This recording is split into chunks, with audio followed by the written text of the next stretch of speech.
উম্মত 73টা দলে ভাগ হয়ে যাবে। বনু ইসরাইল 72 দলে ভাগ হয়েছিল। ওয়াতাফতারিকু উম্মতি আলা 73 মিল্লা।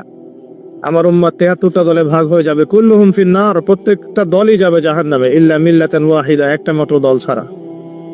কিলা মান হিয়া ইয়া রাসূলুল্লাহ, বলা হলো তারা কারা হে আল্লাহর রাসূল সাল্লাল্লাহু আলাইহি ওয়াসাল্লাম।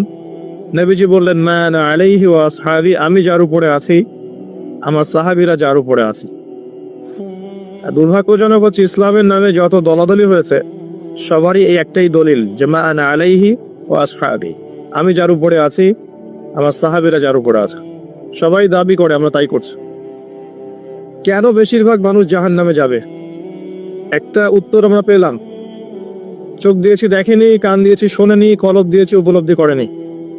অর্থাৎ আল্লাহর সত্যের সন্ধান তারা পায়নি, সত্যকে মূল্যায়ন করে নাই, আল্লাহ পাকের বিধানের আনুগত্য করেনি।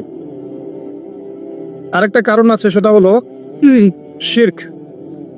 কারণ যে বেশিরভাগ মানুষ জাহান্নামে যাবে তাদের আমল নামায় একটা পাপ থাকবে, খুব কমন পাপ, সেটা হলো শিরকের পাপ।